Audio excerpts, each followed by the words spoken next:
একটা 15 সেকেন্ডের হাসির মিম, আর সেই 15 সেকেন্ডই বদলে দিল আমাদের দেশের এক সাধারণ ছেলের গোটা জীবনটা। হ্যাঁ, সোশ্যাল মিডিয়ায় রিল স্ক্রোল করতে করতে আপনিও দেখেছেন হয়তো এই ছেলেটার প্রাণ খোলা হাসি, যাকে আজ গোটা দেশ ভাইরাল লাফিং ম্যান নামেও চেনে। তেলেঙ্গানার হতদরিদ্র ঘরের ছেলে 18 বছর বয়সী অর্জুন কুমার। কিন্তু জানেন কি, এই ছেলেটার প্রাণ খোলা হাসি আজ যতটা ভাইরাল, ঠিক ততটাই যন্ত্রণায় মোড়া ওর জীবনের চালচিত্রটা, যা হয়তো 15 সেকেন্ডের ওই ভিডিওতে ফুটে ওঠেনি। অর্জুনদের সংসারের আর্থিক অবস্থা এতটাই খারাপ যে এক প্রকার আধপেটা খেয়েই ছেলেটা সংসারের জোয়াল নিজের কাঁধে তুলে নিয়েছে।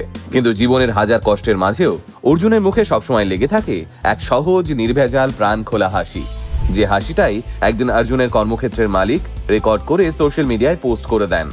ব্যাস, তারপর ঝড়ের গতিতে ভাইরাল হয় সেই ভিডিও। রাতারাতি অর্জুনের প্রাণ খোলা হাসি লাখ লাখ মানুষের মন জয় করে নেয়। খুব অল্প সময়ের মধ্যেই ভিডিওটি মিলিয়ন ভিউজ পেয়ে যায় এবং অর্জুন হয়ে ওঠে সারা দেশের পরিচিত মুখ, ভাইরাল লাফিং ম্যান। অর্জুনদের দিন আনা দিন খাওয়া সংসারে পড়াশোনা ছিল এক প্রকার বিলাসিতা, তাই সংসারের সেই কঠিন বাস্তবতার কারণেই ক্লাস 4 এর পর আর স্কুলে যাওয়ার সুযোগ হয়নি ছেলেটার। আসলে খুব অল্প বয়সে অর্জুন বুঝে গেছিল ভরপেট খেতে চাইলে দরকার টাকার, আর তাই মাত্র 10 বছর বয়স থেকেই পরিবারের মুখে দুমুঠো অন্ন তুলে দেওয়ার জন্য কাজের খোঁজে বেরিয়ে পড়ে অর্জুন। ছোট্ট ছেলেটা তখন হন্যে হয়ে এদিক ওদিক কাজের জন্য ঘুরে বেড়াচ্ছে। ঠিক সেই সময়ে অর্জুনের জীবনে আসেন স্থানীয় ট্রাক চালক নেহেরু। অর্জুনের অবস্থা দেখে একদিন নেহেরু ওকে জিজ্ঞেস করেন, আমার সঙ্গে কাজ করবি? আমার গাড়ি পরিষ্কার করার জন্য একজন লোক খুঁজছি, চাইলে তুই করতে পারিস। সেদিন অবশ্য অর্জুন কোনো দ্বিধা ছাড়াই নেহেরুর প্রস্তাবে রাজি হয়ে যায়। কিন্তু কে জানতো একটা সামান্য 15 সেকেন্ডের ভিডিও অর্জুনের গোটা জীবনটাই বদলে দেবে। একদিন দুপুরে কাজের ফাঁকে নেহেরুর সঙ্গে দাঁড়িয়ে চা খাচ্ছিল অর্জুন। সেদিন গল্প করতে করতে নেহেরুরই কোনো একটা কথায় হঠাৎ করেই হেসে ওঠে সে, যা দেখে সেই হাসির মুহূর্তটা নেহেরু তৎক্ষণাৎ তার ফোনে ক্যাপচার করে নেন, আর তারপরে কোনো বিশেষ ভাবনা ছাড়াই সেই ভিডিওটা সোশ্যাল মিডিয়ায় আপলোড করে দেন। এরপর যথারীতি আবারও নিজের কাজে ব্যস্ত হয়ে পড়েন নেহেরু। কিন্তু পরদিন সকালে নেহেরু ফোন খুলে দেখেন অর্জুনের সেই হাসির ভিডিওটিতে লক্ষ লক্ষ ভিউজ, অসংখ্য কমেন্ট এবং শেয়ারের বন্যা বয়ে গেছে। এক রাতের মধ্যে সাধারণ এক গরিব ঘরের ছেলে রীতিমতো গ্লোবাল সেন্সেশনে পরিণত হয়। নেহেরু এরপর অর্জুনকে ডেকে দেখান সবটা এবং জানান অর্জুনের সেই সহজ নির্ভেজাল হাসির জন্য কত মানুষ ওর প্রশংসা করেছে।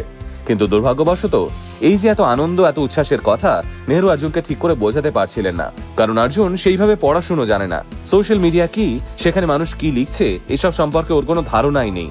আর অর্জুনের এই দুর্বলতাটাই যেন নেহেরু বুকে এসে ধাক্কা মারে। নেহেরুর মনে হয় যে ছেলেটার হাসি দেখে আজ গোটা দেশের মানুষ আনন্দে মাতোয়ারা, সেই ছেলেটাই তো এই কথাগুলো পড়তে পারছে না। অথচ এতে তো অর্জুনের কোনো দোষ নেই। আসলে অর্জুনের মধ্যে নিজের ছোটবেলাটাকেই দেখতে পেয়েছিলেন নেহেরু, কারণ নেহেরু নিজেও একটা সময় সংসারের দায়ে মাঝপথে পড়াশোনা ছেড়ে দিয়ে কাজে ঢুকে পড়েছিলেন। ইচ্ছে থাকলেও আর পড়া হয়ে ওঠেনি তার। তাই নেহেরু ঠিক করেন যে সুযোগ তিনি পাননি সেই সুযোগটা তিনি অর্জুনকে করে দেবেন। তিনি নিজেই অর্জুনকে পড়াবেন, আর সেখান থেকেই শুরু হয় অর্জুনের জীবনের এক নতুন অধ্যায়। সেদিন থেকে নেহেরু শুধুমাত্র অর্জুনের মালিকই নন, বরং একজন মেন্টর হওয়ার পাশাপাশি একজন শিক্ষকও হয়ে ওঠেন। নিজের টাকায় অর্জুনকে পড়াতে শুরু করেন তিনি, কিনে দেন বই, এমনকি ডিস্টেন্স থেকে পড়াশোনার সমস্ত খরচও বহন করেন নেহেরু। আর এভাবেই মাধ্যমিক পাশ করে অর্জুন। সেই সময় নেহেরুর ট্রাকটাই হয়ে উঠেছিল অর্জুনের ক্লাসরুম। এক প্রকার একজন দায়িত্ববান গুরুর মতোই সবটা সামলে নিয়েছিলেন নেহেরু। আজ অর্জুন সোশ্যাল মিডিয়া ব্যবহার করতে জানে, মানুষ তাকে নিয়ে কি লিখছে, কত ভালোবাসা আর প্রশংসা জানাচ্ছে, সেই সব কমেন্ট এখন সে নিজেই পড়তে পারে। আর সেই একই প্রাণখোলা হাসি মুখে নিয়েই আজ অর্জুন নতুন করে স্বপ্ন দেখছে, জীবনে আরো অনেকটা এগিয়ে যাওয়ার স্বপ্ন।